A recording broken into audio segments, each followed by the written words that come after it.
السلام عليكم خوتي خواتاتي، نتمنى ان شاء الله انكم تكونوا كلكم بخير وعلى خير. في البدايه كنشكر جميع المغاربه الاحرار والجزائريين الاحرار اللي صراحه واقفين صد منيع امام هذه الفتنه اللي كتحاول تفرق بين الشعوب، وخصوصا عاوتاني في هذا الاسبوع اللي فات ولا هذا الاسبوع اللي احنا الان فيه انتشرت فتنه جديده اللي بسبب كره القدم. اللي كانت واحد اللقاء بين اخوان بين فريق الرجاء البيضاوي وبين فريق وفاق سطيف. وفي هذه المناسبة كنهنئوا فريق وفاق سطيف للمرور ديالو الدور المقبل، ولكن انتشرت واحد الفتنة وانتشر عاوتاني واحد الصراع وانتشر عاوتاني واحد الكره بين الناس. وانا غادي نقول لمثيري الفتنة يعني اتقوا الله وحاولوا انكم يعني خافوا من الله سبحانه وتعالى. الفتنة اشد من القتل، الفتنة اشد من القتل، يعني عقاب هذاك اللي تيجلس امام الكمبيوتر وتكتب واحد وتحاول يكتب يعني كلام باش يثير به الفتنه، المغاربه ضد الجزائريين والجزائريين ضد المغاربه. هذاك العمل اللي كيقوم به راه كثر من انك تمشي تقتل واحد اخر امام الله، عقابك امام عند الله سبحانه وتعالى. لذلك خوتي خواتاتي ما تهتموش المثيري الفتنه، وصراحه بسبب كره القدم وبسبب بعض الامور البسيطه تتلقى الخوت الاخوه الجزائري راه اخو المغربي والمغربي راه اخو الجزائري، تتلقاهم بجوج واقفين وكيتقاتلوا، بجوج واقفين وكيتعايروا. بحيث انني تنشوف بعض الفيديوهات وتنقرا بعض لي كومونتير من عند جزائريين كيعايروا بعض الجزائريين كيعايروا كيتهموا المغربيات بانهم كيمارسوا الدعاره وبانهم كذا وكذا. في نفس الوقت كنلقى مغاربه حتى هما كيتهموا الجزائريات بان الجزائريات هم ايضا بنات دعاره وبنات مميسات الى اخره. وصراحه كيبقى في الحال بان كل واحد كيظن بانه تيدافع على بلاده عندما كيتهم الجزائريه ولا كيتهم الجزائري بالخيانه ولا كيتهم الجزائري بالاجرام. نفس الشكل انه تيظل الجزائري انه لا يتهم المغربيه بكلام ساقط ولا المغربي بكلام ساقط انه انتقم لبلاده، بل بالعكس انت كتحطم من قيمه بلادك. والناس اللي كيقوموا بهذا العمل كيبينوا بانه ما عندهمش التربيه، اولا ما مربيينش، ما عندهمش تربيه دينيه، لانه لما المغربي يعاير الجزائريه فهو كيعاير اختو، لان الجزائريه راه اختك، الجزائرية أختك في الإسلام، المؤمن أخو المؤمن والمسلم أخو المسلم. راه الجزائرية راه أختك، راه فاش كتعاير الجزائرية راه ما كتنتقمش الشرف المغربية، لأنك كتوسخ الصورة ديال المرأة المسلمة في التراب. نفس الشكل بالنسبة للجزائري، الجزائري فاش كيتهم المغربية والجزائري فاش كيعاير المغربي وكيتهم المغربي بأسوأ الكلام فهو ما كينتصرش الوطن ديالو الجزائر، بل هو بالعكس كيتحطم وكيطيح من قيمة الوطن ديالو الجزائر بلد الشهداء. لأن المغربية راه أختك، المغربية أختك، ولا الجزائري ساء المغربية فهو كيسيء الأخت في الإسلام وكيسيء الإسلام. نفس الشكل بالنسبة للمغربي. صراحة ولينا ضحكة أمام الجميع والعالم كله كيضحك علينا، لأنه صراحة نسينا قول الله سبحانه وتعالى: إنما المؤمنون إخوة فأصلحوا بين أخويكم، سورة الحجرات الآية 10. يعني راه المؤمنون إخوة ولازم علينا أننا نصلحوا ونصالحوا بين الأخوين. وصراحة خصنا نحاولوا نشوفوا شي حل هذا المشكل، خصوصا تندعو انا الناس العاقلين انهم ما يمشيوش وراء هذه الفتنه. لانه صراحه فاش كنشوف انا التكتلات العالميه اللي ولات كتحصل مثلا في الاتحاد الاوروبي، تصوروا معايا انه انا كمغربي لما نحب نروح لاوروبا نمشي لدوله فقيره في اوروبا، لما نحب نمشي لمالطا ولا نحب نمشي لليونان ولا البرتغال كيفرضوا عليا نفس الشروط ديال الفيزا اللي عند ألمانيا وعند فرنسا.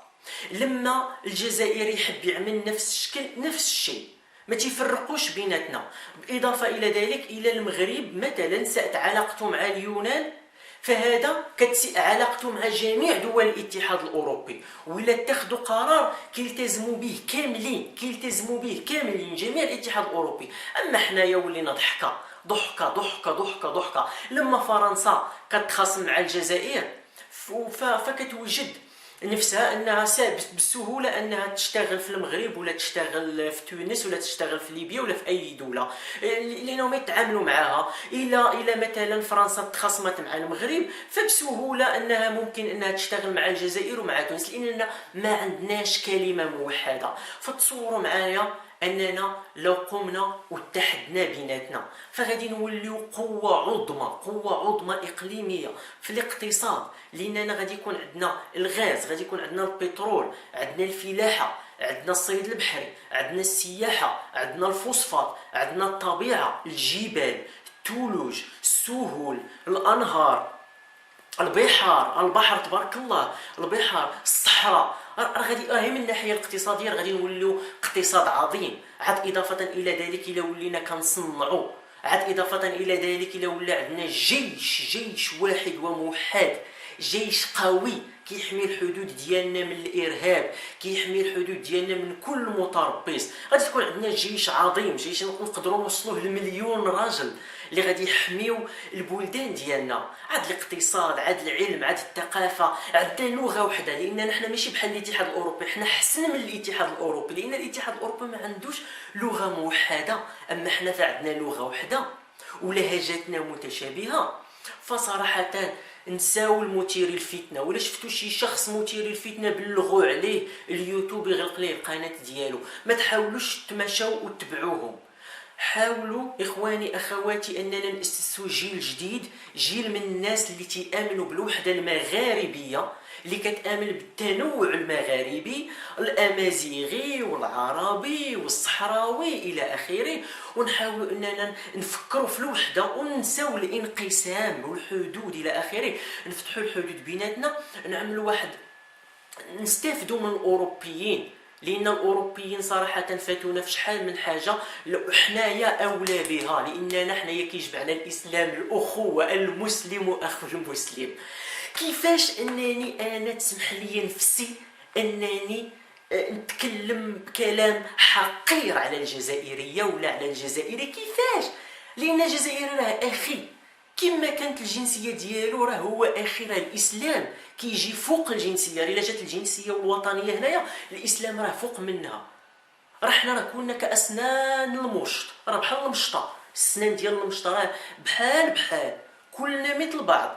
راه ما كاين لا فرق بين الاسود ولا الابيض، ولا فرق بين الاعجمي ولا العربي ولا الامازيغي ولا الصحراوي ولا المغربي ولا الجزائري ولا التونسي ولا الليبي ولا الموريتاني، الا بالتقوى، الا بتقوى الله.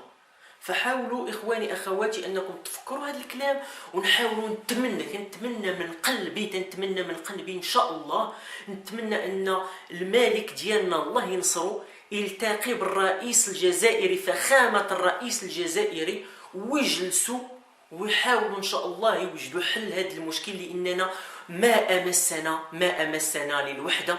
وما يعني صراحة أنا كنتمنى أنني نكون جالس في مراكش المدينة ديالي، ونمشي نقضي عطلة في وهران، نركب في القطار نمشي لوهران، نحب نمشي لتونس، نمشي لليبيا، نمشي لنواكشوط إلى آخره، يعني بدون حدود، بدون أي شيء. نجلس مع أخي الجزائري، مع أخي التونسي. خصنا نفكروا في الوحدة المغرب الكبير، خصنا نتحدوا فيه. وكنتمنى أن أولياء الأمور ديالنا، الملك ديالنا الله ينصرو، مع جميع الرؤساء ديال دول المغرب الكبير، يجتمعوا بيناتهم ونعاودوا نحييو المغرب الكبير، لاننا في امس الحاجه للوحده. الان حنا الان في امس حاجه للوحده، نتحدوا، لان الوحده هي اللي غادي ترجعنا اقوياء.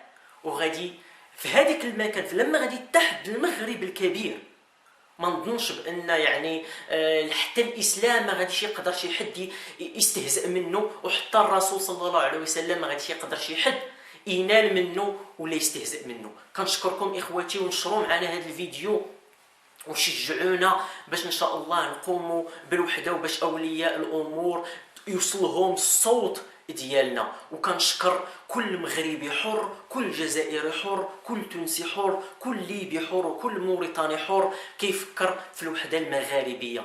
كنشكركم إخواني، وإلى اللقاء إن شاء الله. مع السلامة.